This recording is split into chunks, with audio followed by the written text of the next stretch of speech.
Prens Adaları 9 adadan oluşmakta. Bunların en büyüğü de içinde bulunduğumuz Büyükada. Yaklaşık 5,4 kilometre kare alana sahip. Adaların tamamında 16 binin üstünde yerleşik nüfus var ve bunun yarısından fazlası Büyükada'da. 8.300'ün üzerinde bu rakam. Yazın 50 binlere kadar ulaşıyor. Hem İstanbul'dan hem yakın şehirlerden kaçarak yani şehrin gürültüsünden, karmaşasından kaçarak adaya akın ediyor insanlar.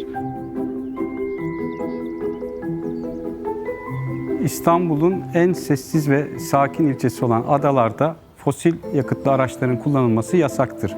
Bundan dolayı biz de hem çevreci hem ekonomik olan elektrikli araçlarla toplu ulaşım yapmaktayız. Bizim için çok fazla bir değişiklik oldu. Şu şekilde, önceden burada faytonlar vardı. Çok fazla bir koku vardı. Çevremiz çok rahatsız oluyordu. Adabüs'ten önce çok uzun yıllardır adada ulaşım faytonlarla sağlanıyordu.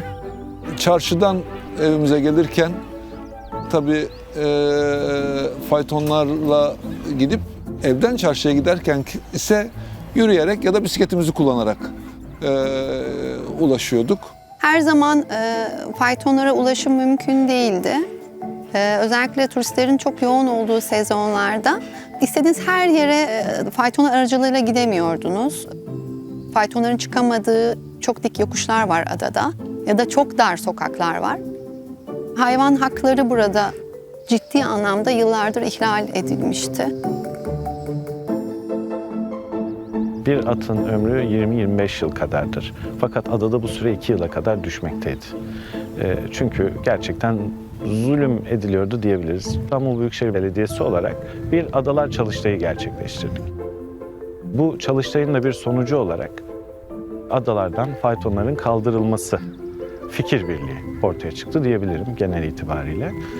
Sonrasında bir meclis kararı alındı İstanbul Büyükşehir Belediyesi'nden ve mevcut esnafın faytonları ve atları onlardan belli bir ücret karşılığında satın alındı Büyükşehir Belediyesi'nce. Bunların bir kısmı halen adada rehabilite ediliyorlar. Bir kısmı İBB'nin atlı zabıta biriminin eğitimlerinde kullanıldı. Geri kalanı 800'ün üzerinde at da Türkiye'nin çeşitli belediye ve kamu kurumlarına, veterinerlik fakültelerine, üniversitelerin hibe edildi. Biz şimdi faytonları kaldırarak daha uygun ücrete ve elektronik bilete yani İstanbul Kartı entegre araçlar getirdik.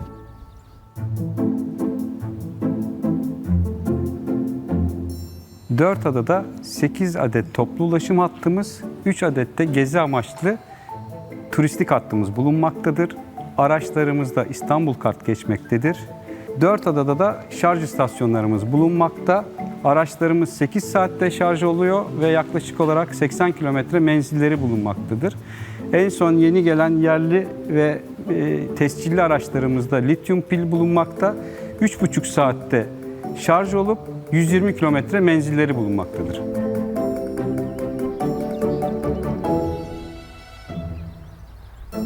Günlük hayatımızı en azından benim için olumlu etkiledi.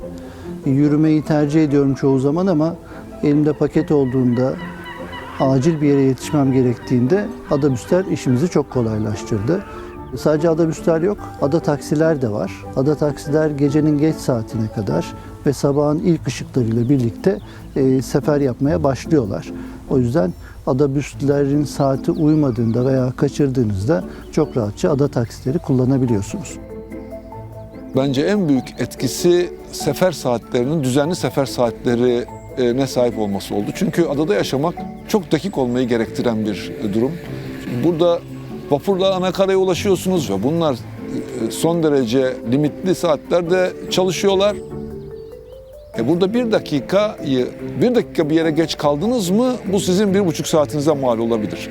Temiz enerjiyle çalışıyor olması, adada yaşayan gençlerin istihdamına katkıda bulunuyor olması, daha güvenli ve daha temiz bir ulaşım aracı olması açısından doğrusu hayatımıza olumlu yönde etkilediğini söyleyebilirim.